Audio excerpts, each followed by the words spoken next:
北海道旅程的第一天，我们从桃园机场出发，抵达千岁机场，驱车前往饭店，沿途风景如画。在饭店用完餐后，就来到饭店后院的洞爷湖畔。8点45分开始有洞爷湖花火大会。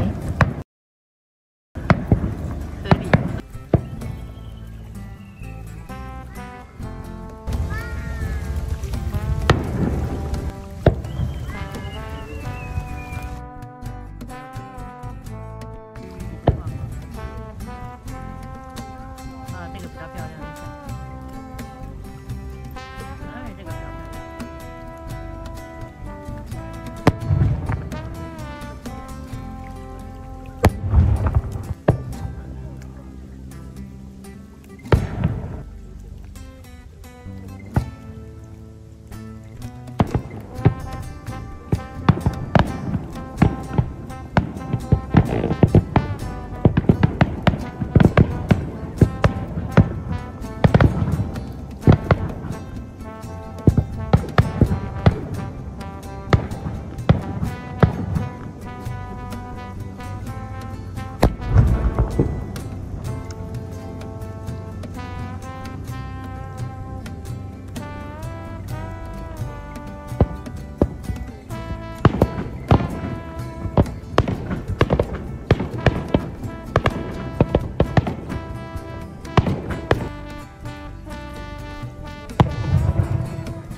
拍照。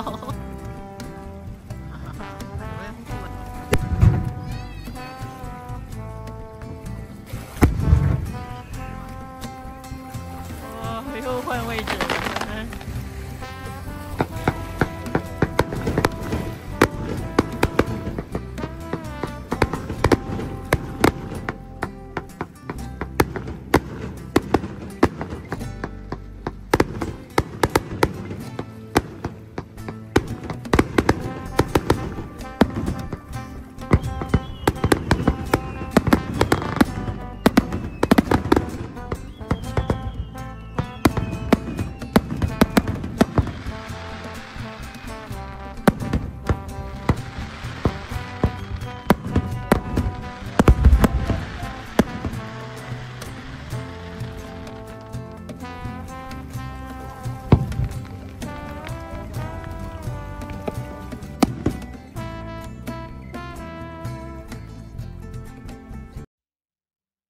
北海道旅程的第2天上午，我们来到尼克斯海洋公园。尼克斯海洋公园位于北海道登别市，其建筑是仿丹麦中世纪的古堡设计的，外观壮丽，彷佛走入童话世界。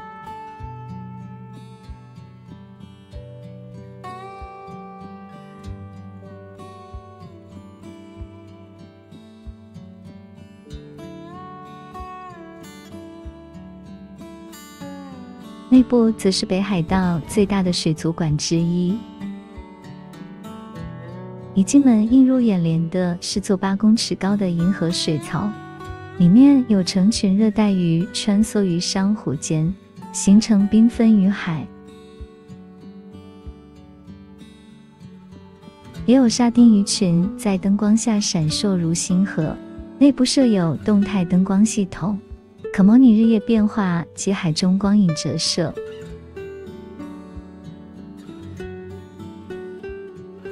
馆内展示超过400种、2万只海洋生物，从热带鱼、红鱼到水母，种类繁多。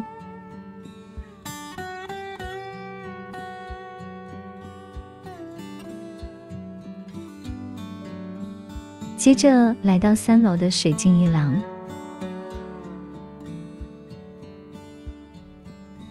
一廊内展示有各项海洋生物介绍。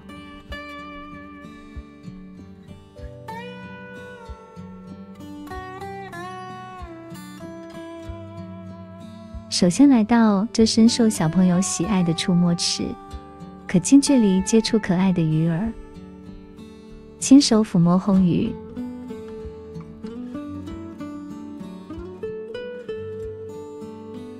和红鱼近距离接触。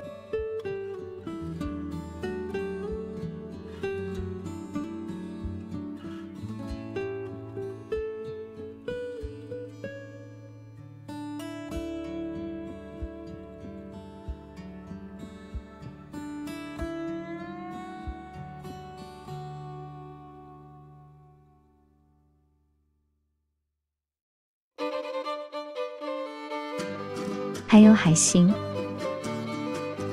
以及后又称作马蹄蟹。这里的水族箱设计得好像画框模样，每一缸都是活生生的海洋画作。画廊展示有小丑鱼、花园鳗等海洋生物。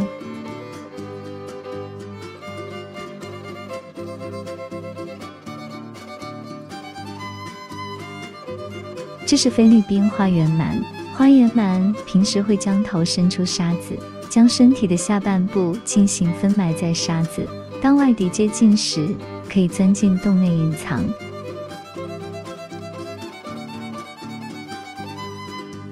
这是蜜点石斑鱼，是相当美味的食用鱼，主要以小鱼及甲壳类为食物。哇，好美的锦绣龙虾，是身价最高的龙虾之一。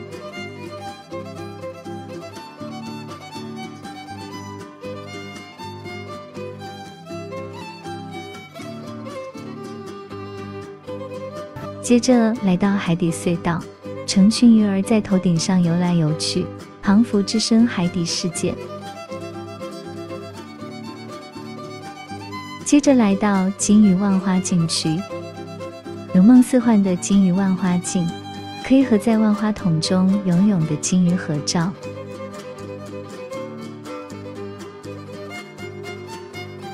走出水族馆，旁边还有个爬虫动物馆，有各种爬虫动物。这是墨西哥蝾螈，外形超可爱的。受环境污染影响，野生数量也越来越少。这是南美的中猴蛙。哇，这长颈龟的脖子好长啊！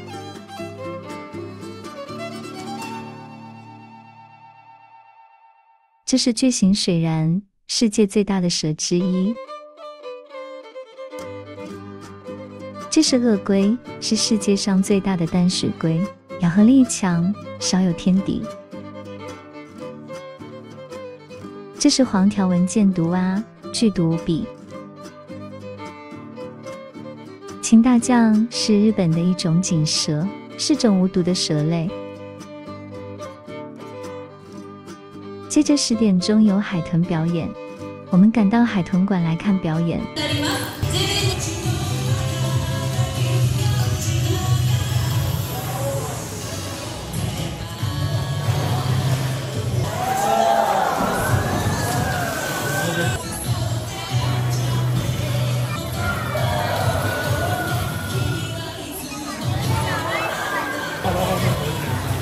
什么？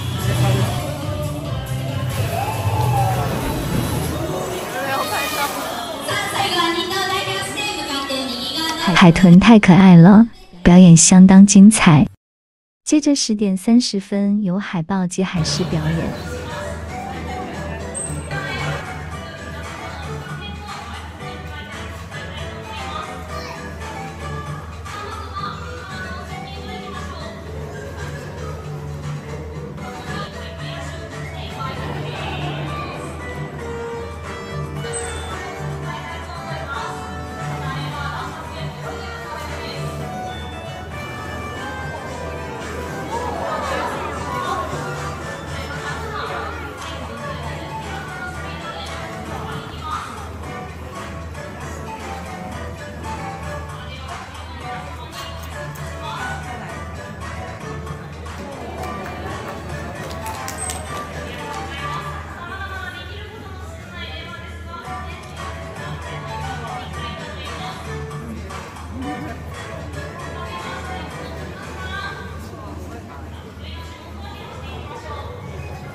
海豹表演完了，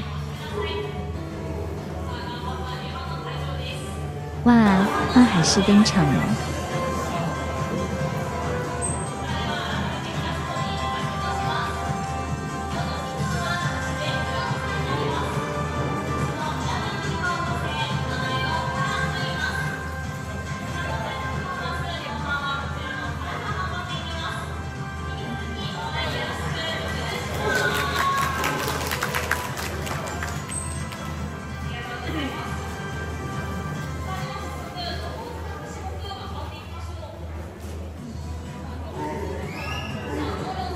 海狮的叫声好特别。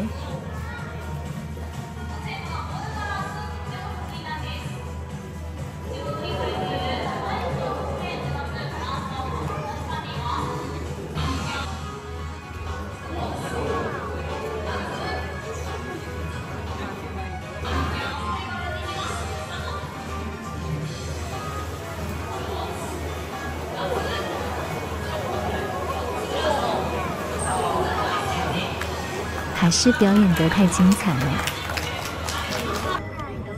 好可爱呀！接着11点有可爱的企鹅游行。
コースの中には入らないようにお願いしま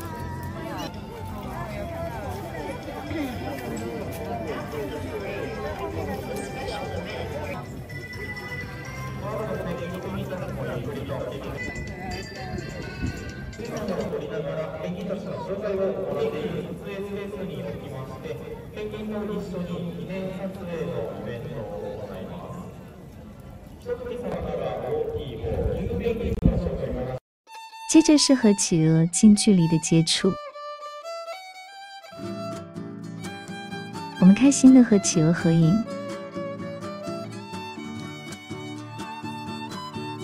接着要到园区的餐厅用餐，途中经过海豹喂食区，海豹正悠哉地游来游去准备用餐，而我们的中餐是园区的寿喜烧吃到饱，有牛肉、猪肉、熟食、鸡蛋、豆腐等。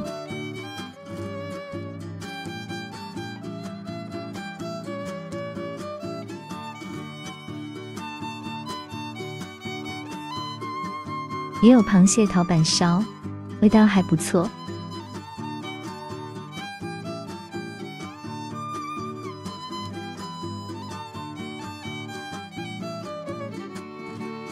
吃完再来只水蜜桃双麒麟，真是太满足了。结束了愉快的半日游，接下来要去参观女子修道院以及金森仓库群。晚上还要上山去看航馆的百万夜景。北海道之旅第2天，早上逛完登别海洋公园，接着午后的第一站，我们要去探索位于航馆市郊的女子修道院。这是日本第一座女子修道院，创建于1898年，是由法国派遣的8位修女所建立。这座100年修道院至今仍有数十名修女在此隐居清修，遵守严格戒律。资料馆可进馆参观，但馆内禁止拍照，仅庭院开放参观及拍照。馆内有介绍修女们日常作息、劳动以及祈祷等时间表，游客可参观修女们手工制作的工艺品，感受信仰与艺术交融的美好。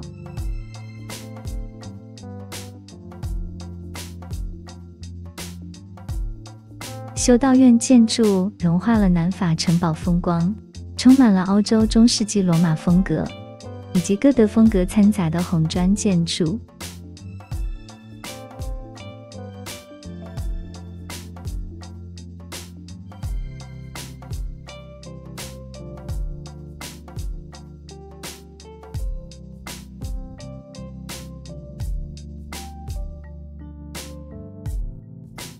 尖塔、石墙与拱门建筑，可感受静谧而庄严的氛围。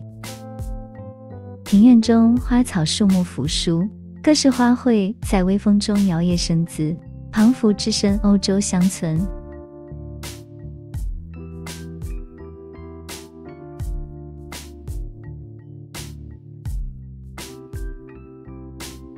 必吃的有市民之森的双麒麟。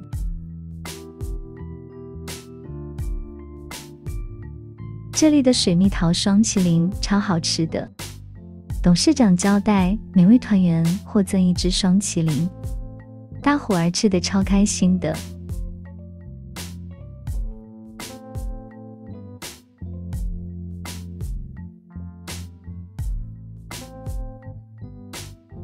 午后的函馆阳光洒落，结束了带着欧洲气息的旅程，感受着信仰与花香交织的庭院氛围。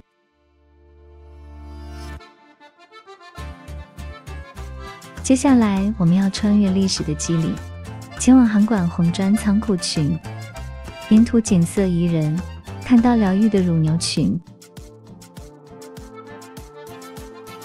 来到金森红砖仓库群，这是函馆最具代表性的历史景点之一。这里原是港口贸易的商业仓库，最早建于1887年，见证了函馆国际贸易港的繁华岁月。如今则已转型为文创商场，仓库内部则保留了原始结构，并融合现代设计。商店具有贩售北海道特色商品以及手工艺品、甜点及伴手礼。在这里可以品尝人气起司蛋糕，或是在复古氛围中挑选一份独特纪念品。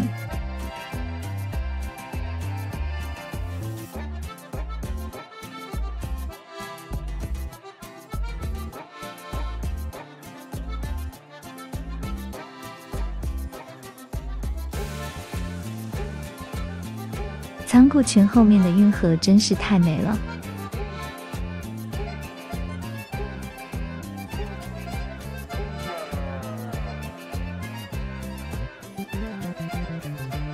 而仓库群旁的海港风情更是令人惊艳。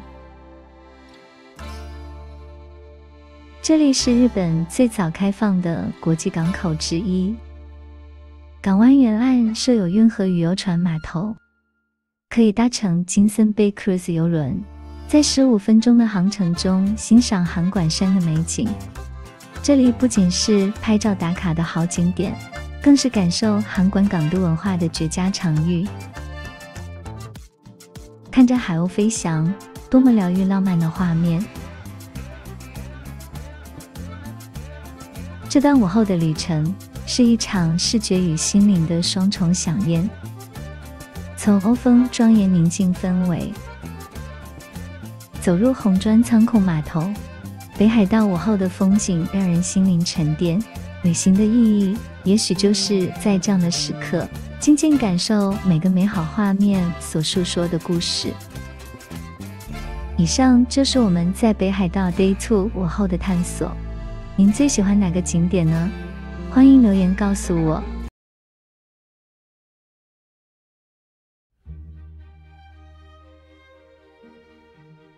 北海道5天4夜的员工旅游，第3天是个节奏明快却又充满惊喜的一天。清晨第一站，我们来到武林过城迹，这是日本第一座西洋城堡，兴建于西元1864年。城堡完工后，第4年发生箱馆战争，德川幕府的臣子甲本武阳率兵占据此城，与明治天皇的部队相持不下。1个月后，甲本投降。如今这个城堡只剩城的外扩，而城堡内如今也已改辟为花园。1952年被指定为日本特别史迹，象征幕末与明治维新的历史转折。我们搭电梯到顶楼眺望全景，居高远眺，视野非常的棒。城过呈五角星形，心形城堡静静诉说着幕末风云，历史与自然交织出一种沉稳的优雅。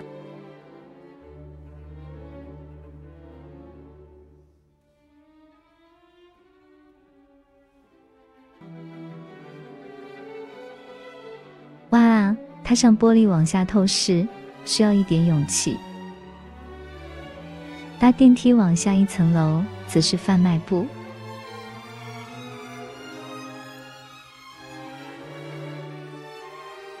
有各种抹茶饮品及冰淇淋。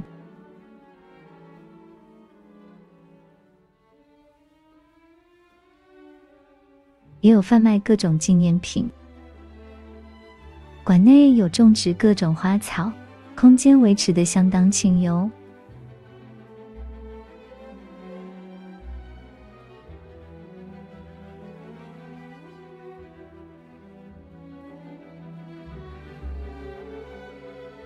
接着来到热闹非凡的函馆朝市。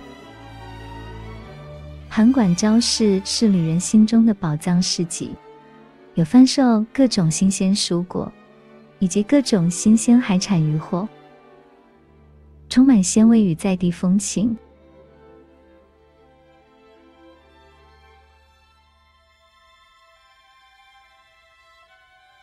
必吃的有帝王蟹、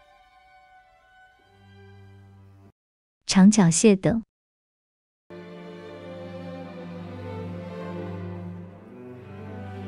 各种硕大肥美的海鲜，活跳跳现场挑选。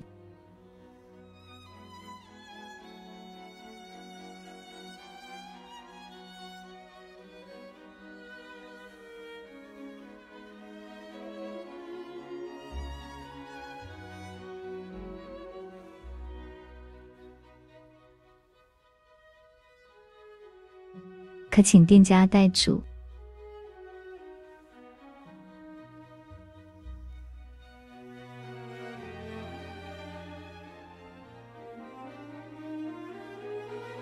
北海道海胆也是必吃的美味，其海胆是以北海道盛产的昆布为食，所以风味非常鲜美，看师傅用盐水细心摇晃，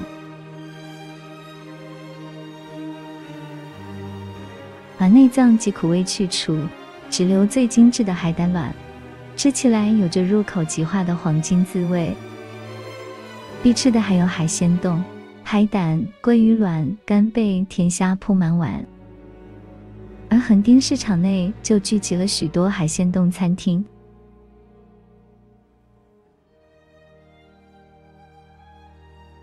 而函馆招市的室内市场商品非常多样，有各种高档水果，号称不用洗，可以现吃。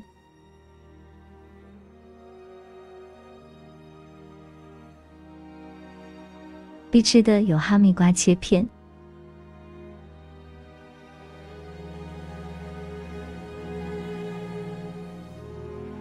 还有新鲜蔬菜，这紫色芦笋很少见，价格比绿色的贵些。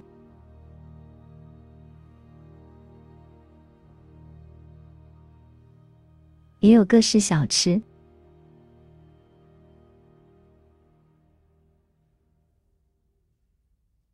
还有各式干货与伴手礼。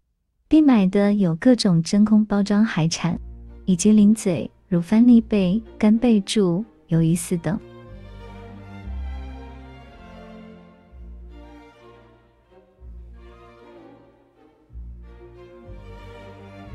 还有美食区，可将买的水果及小吃带到座位区享用。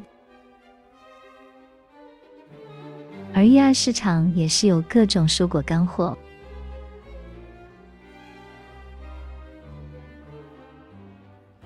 还有比脸大的小卷饼，也有钓乌贼，以及现切海鲜。而室外市场则人群穿梭，感觉较接地气，可悠闲漫步，东西也是琳琅满目。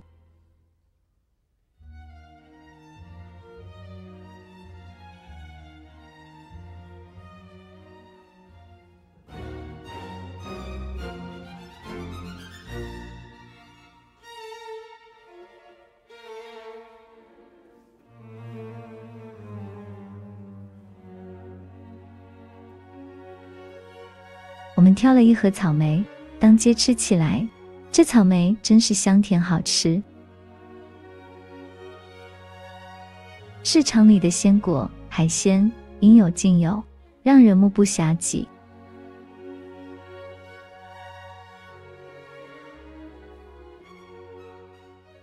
这里不但可品尝现剖海鲜，还能感受到北海道渔民的活力与热情。逛完市场，我们要赶往函馆火车站，我们要搭乘12点15分的火车到大沼公园站，体验一下日本列车之旅。我们提前30分钟抵达车站集合，所以先来逛一下车站。车站有贩售各式便当，看起来都非常美味。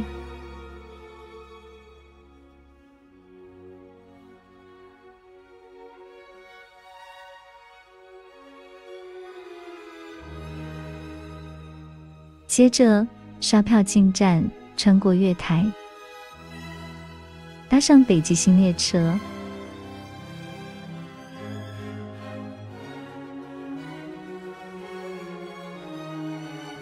沿途风光如画，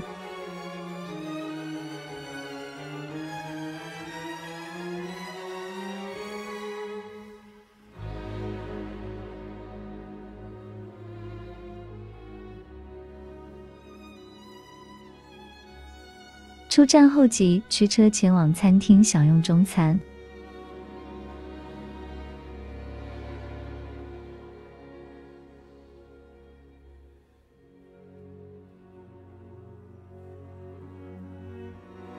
中餐是石寿海鲜火锅，料还蛮丰富的，还附炸虾天妇罗。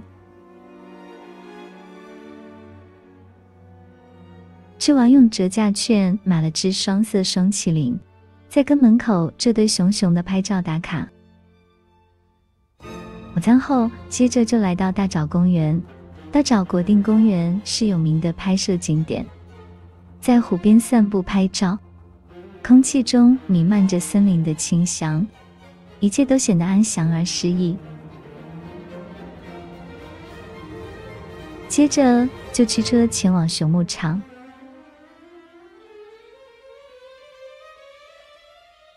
昭和新山熊牧场位于洞爷湖附近，是许多旅人安排半日游的热门景点。牧场内有近100头北海道棕熊，从毛茸茸的小熊到硕大凶猛的巨熊都有。园区采取分龄分区管理办法，将熊依年龄分为幼稚园熊区、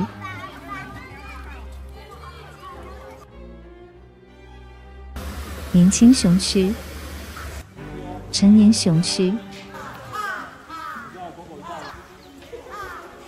以及熊公寓区。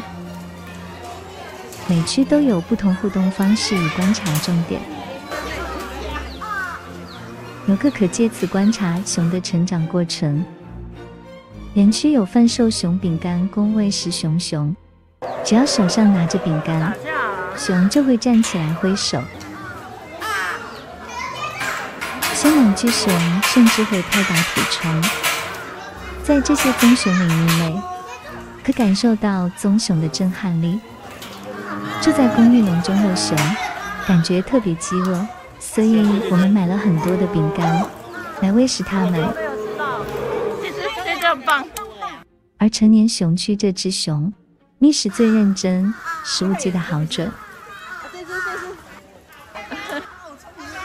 但熊不是这里唯一的主角，有乌鸦在旁虎视眈眈。一场无声的共生战正在上演，丢出去的熊饼干经常被乌鸦捷足先登，形成熊与乌鸦共识的生态。我好厉害，吃进去。而这些熊有躺着等接食物的，也有顾着睡觉懒得搭理的，在此看尽熊熊百态。和他们互动相当有趣。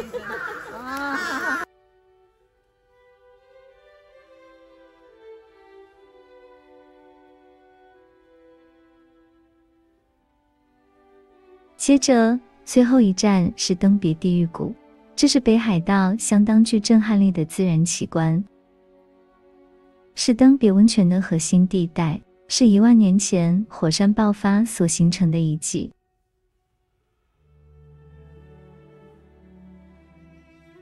园区内规划有许多登山步道，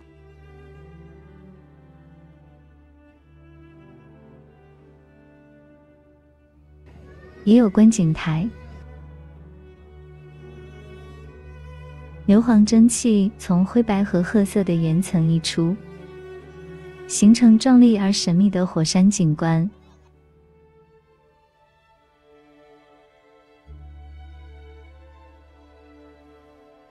因滚水、蒸汽和荒凉岩壁交织成神秘氛围，宛如冥界入口，故称地狱谷。虽然名为地狱，却充满大地原始能量，是相当疗愈的景点，为我们今日的旅程留下完美的句点。北海道旅程第4天，我们来到富良野。富良野是北海道最具代表性的花田。进园后，首先来支经典的薰衣草双麒麟，哇，好特别的味道，淡雅的花香，有种神清气爽的口感。吃完就来逛花田了。6月中，花还尚未完全盛开。首先，我们走进它的温室。温室中有各种迷人的花草，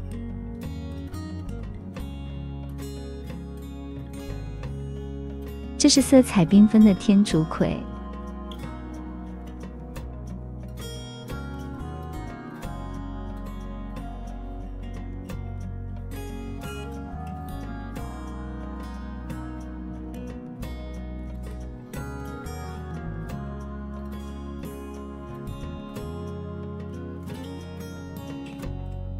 接着来到户外欣赏花海。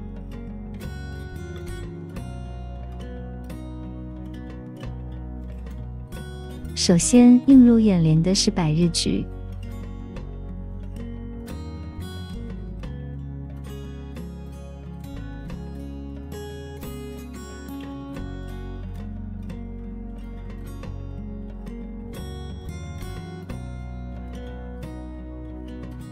接着是野罂粟。花田中花农正忙碌工作着，这是导游所拍半个月后盛开的样子。这是紫荆芥，又称作猫穗草。这是羽扇豆，又称鲁冰花。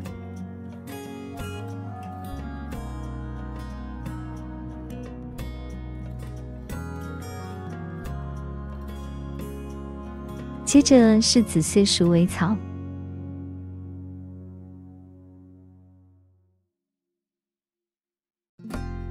这是虾夷葱，是一种味道鲜美的香草，可当调味料。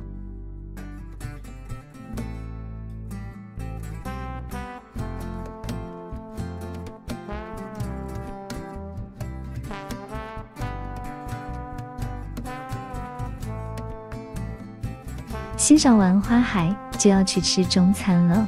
我们来到这家河阳自助百汇，这是家复合式餐厅，有贩售薰衣草相关商品，并经营自助百汇餐厅。自助吧有源自北海道的汤咖喱，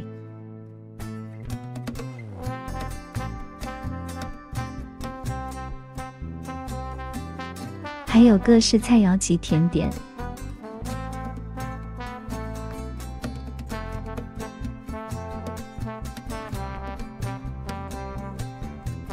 他自助吧的菜色也不错，但老板好像说吧台禁止拍照，所以拍了几张后就没再拍了。但餐厅主打的是这哈密瓜吃到饱。这哈密瓜在日本超市一颗要价4000日币，这里是老板自种自售，可无限吃到饱。新鲜哈密瓜香气迷人，甜度高且多汁，我们吃了一盘又一盘，成果相当辉煌。最后再尝点薰衣草果冻，味道好清香啊！用完午餐，接着就要到四季采之丘了。位于美瑛的四季采之丘是北海道的另一赏花胜地，面积达15公顷。先来这地标拍照打卡，可搭乘可爱的游园车穿越花海，金蓝彩色斑斓的大地。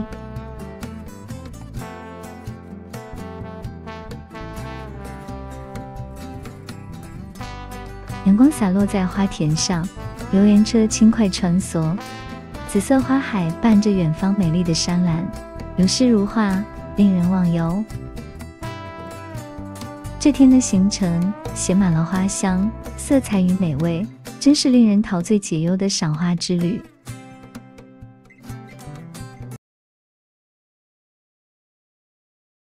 5天4夜的北海道旅程，最后一天也是最难忘的一天。早餐后，我们来到札幌的大通公园。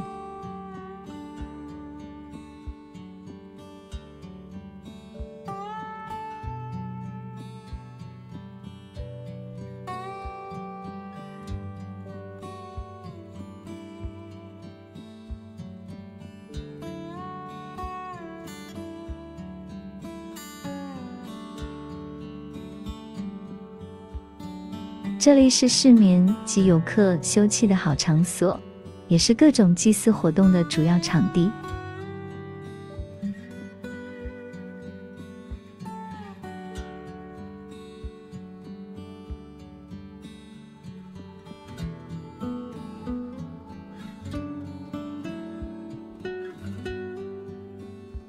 整个城市非常干净整洁。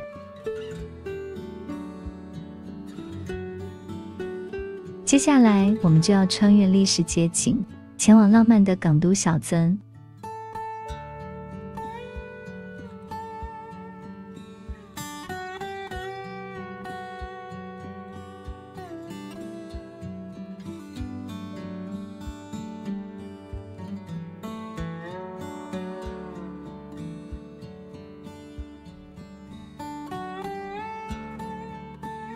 途中经过小樽运河。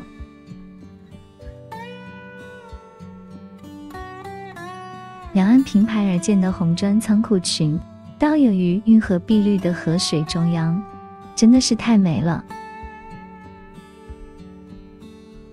两旁的煤气灯是小樽运河独有的特色。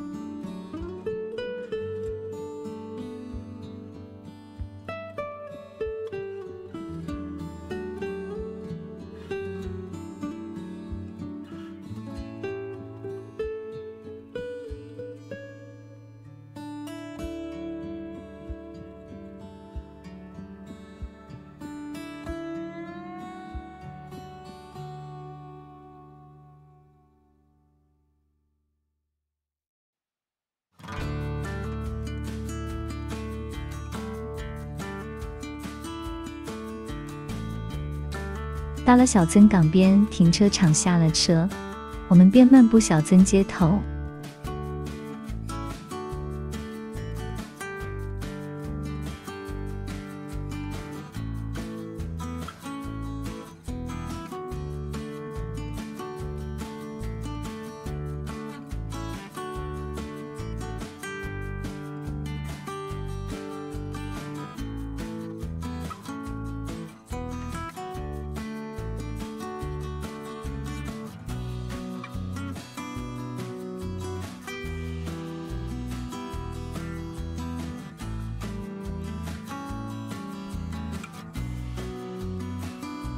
沿着美丽的街道，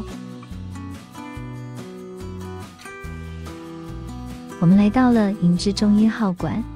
这是一栋充满历史的建筑，过去曾是银行，如今成为旅人心中的幸福咖啡馆。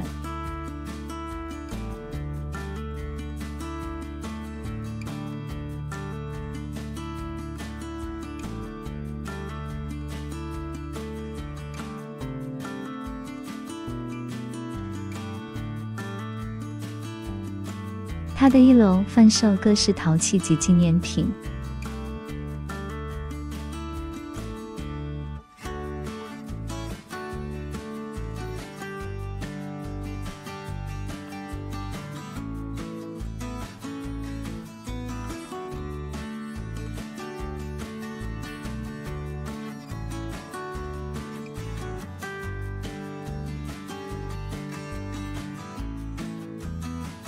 2楼则是咖啡馆，它的空间充满复古氛围。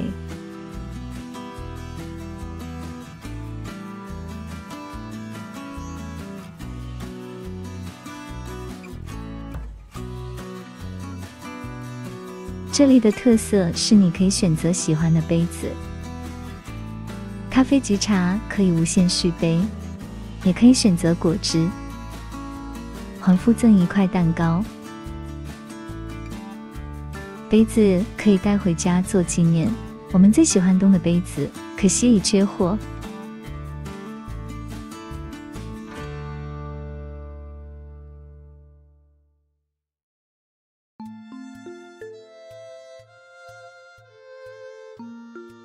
结果只带回春夏秋3款杯子，没有冬。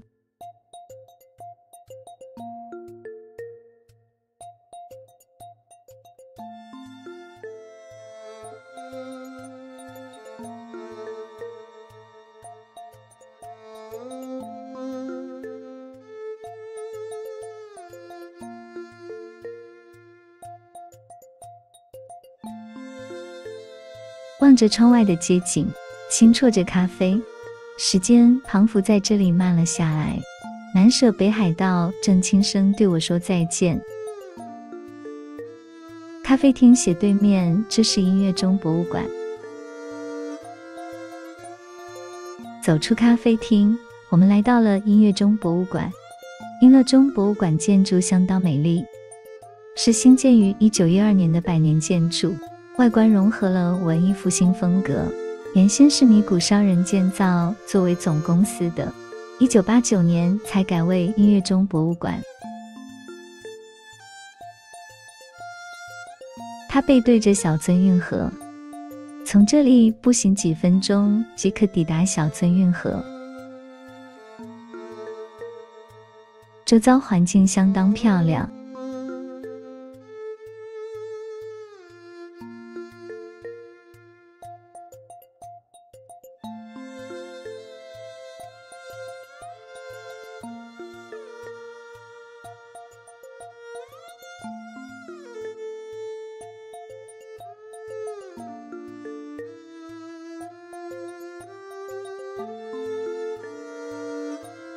而门外这座钟是世界最大的蒸汽钟，是青铜制品。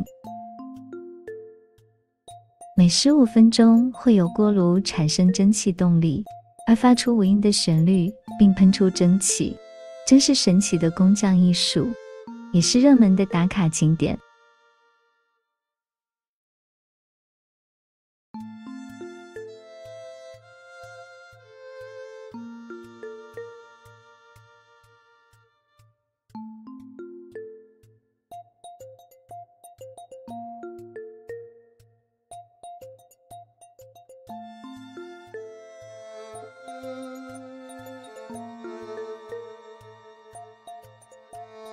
我们来到门口打卡没多久，就正好听到蒸汽钟响起。好巧。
蒸汽中的旋律像是为旅人送上祝福。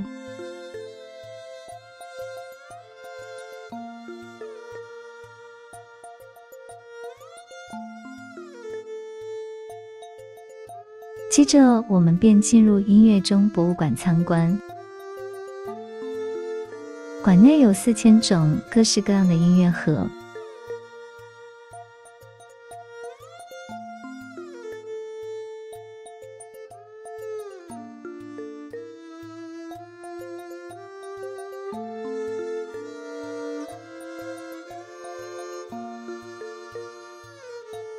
琳琅满目、美丽精致的音乐盒，每个都像是封存的梦，可挑选一个作为这趟旅程的纪念。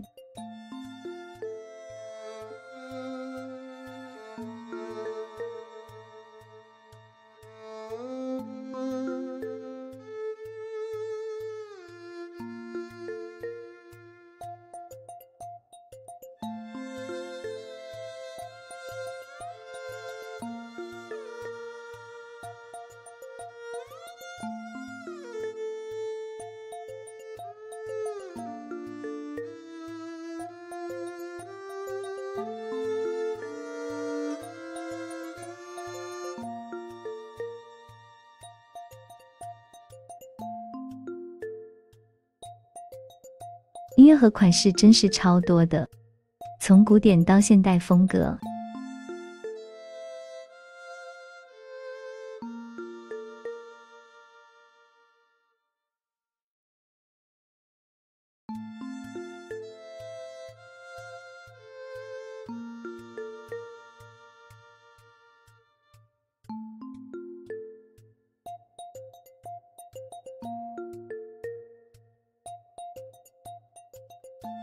从可爱风格到浪漫风格，应有尽有。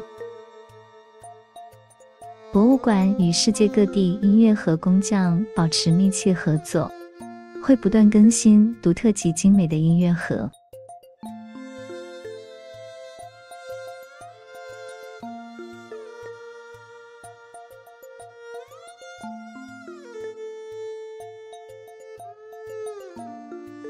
如今的音乐盒结合传统工艺与现代科技，有着更多元的互动功能。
馆内布置风格华丽典雅，和音乐盒的玲珑多彩相得益彰。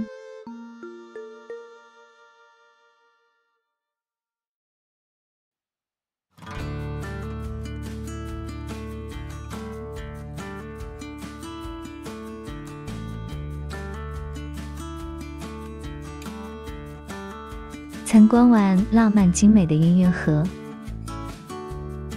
我们漫步在小村的商店街。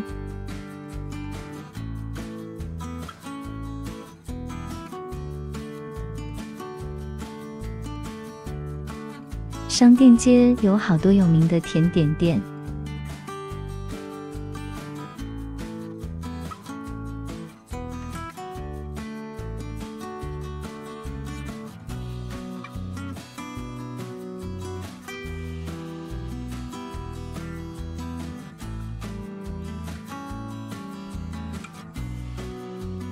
这家 LETAO 是以起司蛋糕及巧克力闻名。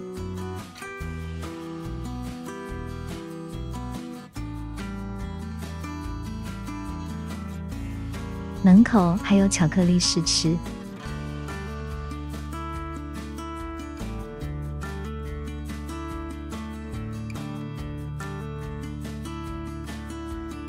而这家北一萧子则是有名的玻璃工艺品店。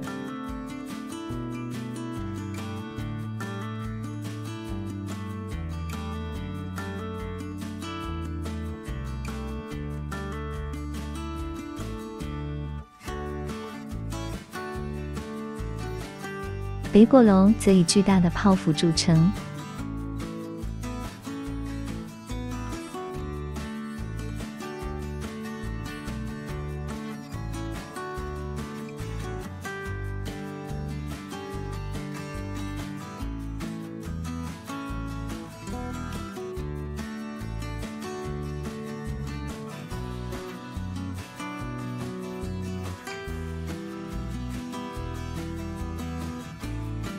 溜花亭的草莓巧克力则是热门的伴手礼。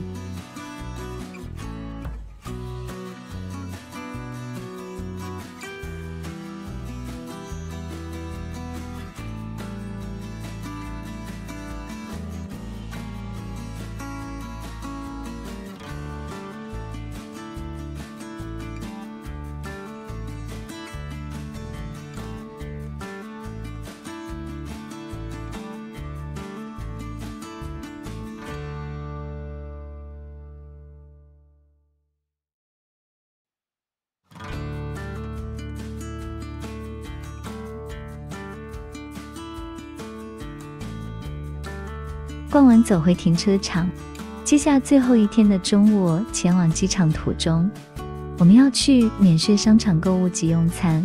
回望这半天的行程，心中充满感激与不舍。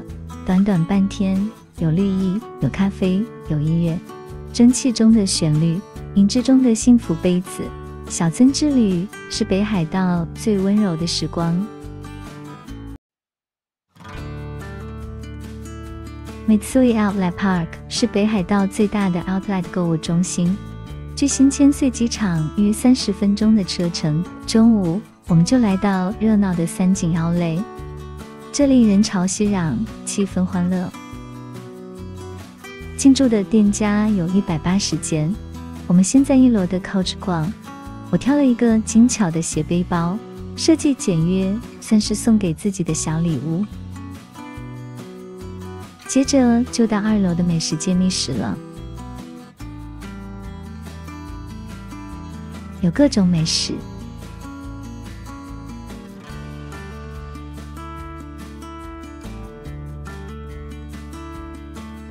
不过人潮可真多。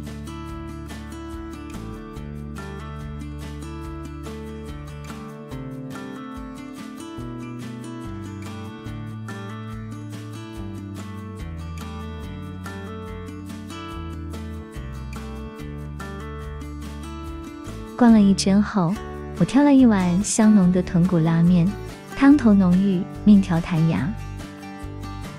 饭后再来一客双麒麟。导游说，来北海道要吃满8只双麒麟，今天终于达标了。北海道鲜奶做成的双麒麟真是好吃。短短2小时，像是旅程中最后的小高潮。到机场的归途，回顾5天4夜每一段旅程的点点滴滴，有欢乐，有惊喜，也有悠闲。终于来到新千岁机场，准备搭机返家了。窗外的北海道渐渐远去，旅程的温度却深深留在心里。以上就是北海道5天行程全记录，欢迎留言、按赞及订阅。谢谢观赏，下次再见。